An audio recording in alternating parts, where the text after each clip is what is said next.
যত দিন গড়াচ্ছিল বাংলাদেশের নতুন সরকার ততই ভারতের বিরুদ্ধে সিদ্ধান্ত নিচ্ছিল। কিন্তু এবার ভারত এমন একটি পদক্ষেপ নিয়েছে যেখানে বাংলাদেশ তারা আবার ভারতের কথা মনে করতে বাধ্য হচ্ছে এবং ভারতের কথা শুনতে তারা এবার প্রস্তুত। এর ফলে প্রথমবারের মতো এমন হয়েছে যে বাংলাদেশের নতুন সরকারের পক্ষ থেকে ভারতের সম্পর্কে একটি বড় বক্তব্য দেওয়া হয়েছে। কারণ এবার ভারতই শুধু বাংলাদেশের ওপরে প্রভাব ফেলছে না, বরং রাশিয়া এবং অস্ট্রেলিয়ার মতো দেশগুলি এখন বাংলাদেশের বিরুদ্ধে বড় পদক্ষেপ গ্রহণ করেছে। ঠিক কী হলো তার পুরো আপডেট আমরা জেনে নেব আজকের এই ভিডিওতে। কিন্তু তার আগে আপনাদেরকে একটি ছোট্ট অনুরোধ করব, এই ভিডিওটিতে একটি লাইক করে আমাদের চ্যানেলটিকে আজই সাবস্ক্রাইব করে দিন, কারণ আমরা আপনাদের জন্য এই ধরনেরই ইনফরমেটিভ ভিডিও প্রতিদিন এনে থাকি। আসলে গত কয়েকদিন ধরে বাংলাদেশের মানুষ ভারতের বিরুদ্ধে কিছু সিদ্ধান্ত নিয়েছিল, যার ফলাফল স্বরূপ তাদের ওপরে একটি বড় বিপদ এসেছে। কারণ কিছুদিন আগে বাংলাদেশ ভারতের জন্য তাদের পক্ষ থেকে সরবরাহ করা ইলিশ মাছের রপ্তানি বন্ধ করে দিয়েছিল। আর বাংলাদেশের নতুন সরকার এমন সময় ভারতে ইলিশ মাছের সরবরাহকে বন্ধ করেছে যখন ভারতের জনগণ এই মাছের জন্য বিশেষভাবে অপেক্ষা করে থাকে। কারণ এক মাসের মধ্যেই দুর্গাপুজো আসতে চলেছে, আর তারপরেই বিভিন্ন অনুষ্ঠান লেগেই থাকবে।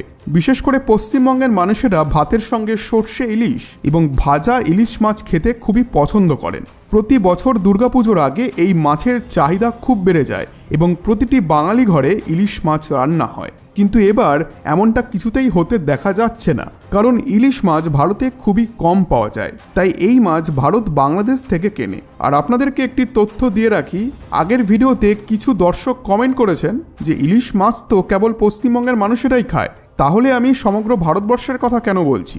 তাহলে আমি তাদেরকে বলতে চাই, ইলিশ মাছ কেবলমাত্র পশ্চিমবঙ্গেই খাওয়া হয় না, বরং উড়িষ্যা, ত্রিপুরা, আসাম, গুজরাট এবং অন্ধ্রপ্রদেশের মানুষও এই মাছ খান। আর এই মাছকে গ্লোবালি এক্সপোর্টও করা হয়। যাই হোক, কিন্তু শেখ হাসিনার সরকার পরিবর্তনের পর এবার মোহাম্মদ ইউনূসের নতুন সরকার ভারতের জন্য ইলিশ মাছের রপ্তানিকে বন্ধ করে দিয়েছেন। এবং শুধু রপ্তানি বন্ধ করেননি, বরং ভারতের জন্য এই মাছের সরবরাহে সম্পূর্ণ নিষেধাজ্ঞা আরোপ করেছেন। এতে বাংলাদেশের নতুন সরকারের নেওয়া এই সিদ্ধান্ত ভারতের পছন্দ হচ্ছে না। উপরন্তু তারা বারবার ভারতের ওপরে চাপ সৃষ্টি করছে যেন ভারত তিস্তা নদীর জলবন্টন চুক্তিকে সম্পন্ন করে, না হলে তারা এই বিষয়টিকে আন্তর্জাতিক স্তরে নিয়ে যাবে। তো এখন বাংলাদেশ ভেবেছিল যে তারা ইলিশ মাছের বৃহত্তম উৎপাদনকারী ও রপ্তানিকারক দেশ, যেটি সত্যি কথা। আর এই কারণে তারা যদি ভারতের কাছে ইলিশ মাছের রপ্তানিকে বন্ধ করে দেয়, তাহলে ভারত তিস্তা জলবন্টন চুক্তিতে রাজি হয়ে যাবে। কিন্তু অপোজিট সাইডে যেহেতু ভারত রয়েছে, তাই এত সহজে সবকিছু হবে না। আর এই বিষয়টিকে নিয়ে ভারত যদি উল্টো কোনো পদক্ষেপ নেয়, তাহলে সমস্যায় বাংলাদেশকেই পড়তে হবে। আর এই সময় যখন আদানি গ্রুপ দেখছিল যে বাংলাদেশ ভারতের সঙ্গে এইভাবে আচরণ করছে এবং ইলিশ মাছের রপ্তানিকে বন্ধ করে দিয়েছে, তখন আদানি গ্রুপও মাঠে নামে। আদানি পাওয়ারের পক্ষ থেকে বাংলাদেশকে সরাসরি সতর্ক করে দেওয়া হয়েছে যে আপনারা আমাদের $500 মিলিয়ন বকেয়া টাকা পরিশোধ করুন, না হলে আমরা বিদ্যুৎ সরবরাহকে বন্ধ করে দেব। ভারতের এই কথা শোনার পর বাংলাদেশের ওপর একটি বড় আঘাত পড়ে। কিন্তু এখনও তো আসল জিনিসটাই বললাম না। সম্প্রতি রাশিয়া এবং অস্ট্রেলিয়া যখন দেখল যে একদিকে বাংলাদেশে হিন্দুদের ওপরে এখনও অত্যাচার চলছে এবং অন্যদিকে বাংলাদেশের নতুন সরকার ভারতের সঙ্গে এখনও খারাপ আচরণ করছে, তখন তাদের পক্ষ থেকে বাংলাদেশের বিরুদ্ধে একটি এমন স্টেপ নেওয়া হয়েছে যেটি বাংলাদেশ দীর্ঘদিন মনে রাখবে। সম্প্রতি রাশিয়া ভারতের সঙ্গে বন্ধুত্বের সম্পর্ক বজায় রেখে বাংলাদেশ থেকে $630 মিলিয়ন দাবি করেছে।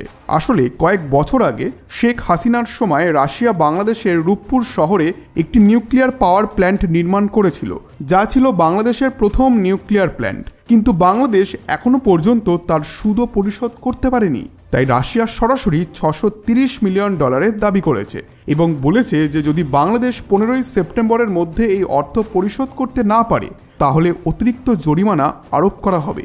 বর্তমানে এই অর্থ চীনের ব্যাংক অফ চায়নার সাংহাই শাখার মাধ্যমে পরিশোধ করা হচ্ছে, যেখানে নন বিজনেস ডে হওয়ার কারণে বাংলাদেশকে আরও 3 দিনের সময় দেওয়া হয়েছে, যার ফলে তাদের 18 সেপ্টেম্বর পর্যন্ত সময় রয়েছে, যার মধ্যে $630 মিলিয়ন পরিশোধ করতে হবে।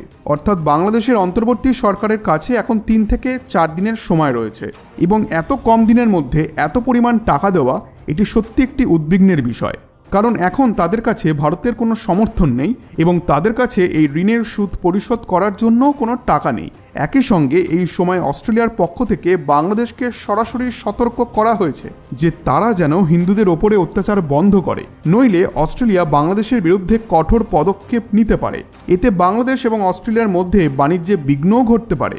অর্থাৎ ইন্টারন্যাশনালি পাওয়ারফুল দেশ এখন বাংলাদেশকে চারিদিক থেকে ঘিরে রয়েছে।